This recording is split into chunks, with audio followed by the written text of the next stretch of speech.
বিজেপিত যিসকলে কষ্ট কৰি আজি এই অৱস্থালৈ আনিলে, চৰকাৰ কৰিলে, দুটা টাৰ্ম 10 বছৰ তেওঁলোকে চৰকাৰ চলালে, যিসকলৰ অশেষ কষ্ট আছিল তেওঁলোক এতিয়া অৱহেলিত।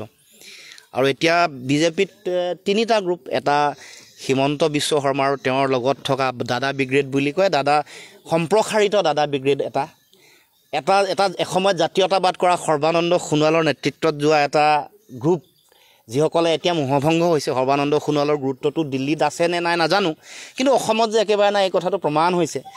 আৰু পুৰণা যিসকলে একেবাৰে নিষ্ঠা সততাৰে মানে তেওঁলোকে বেগ লৈ ঘূৰি ছেকেণ্ড ক্লাছ ট্ৰেইনত ঘূৰি সংগঠন কৰিছে, তেওঁলোক আটাইতকৈ বেছি অৱহেলিত।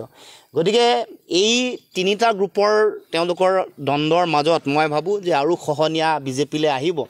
আৰু যিমান অহংকাৰ দম্ভ হ'ব, সাধাৰণ জনতাৰ প্ৰতি দায়বদ্ধতাটো গৌণ হৈ নিজৰ ব্যক্তি স্বাৰ্থ পূৰণ কৰি চিণ্ডিকেট, কমিশ্যন ৰাজ, দুৰ্নীতিত নিমজ্জিত হৈ যেতিয়া চৰকাৰ চলাব, সাধাৰণ জনতা ছেকেণ্ডেৰী, মানে কমন মানুহ দ্বিতীয় স্থানত আৰু তেওঁলোকৰ নিজৰ জীৱন জীৱিকা প্ৰথম স্থানত যেতিয়া মন্ত্ৰীসকলৰ মুখ্যমন্ত্ৰীৰ পত্নী পুত্ৰকে ধৰি সকলোৰে হ'ব, তেতিয়াহ'লে এনেকুৱা ধৰণৰ পৰিৱেশ আহিব আৰু খহনীয়া আৰু আহিব।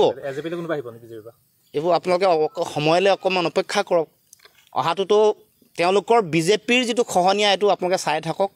মুখ্যমন্ত্ৰীৰ অহংকাৰৰ আগত দপদপকৈ জ্বলিব গোটেই পৰিৱেশটো।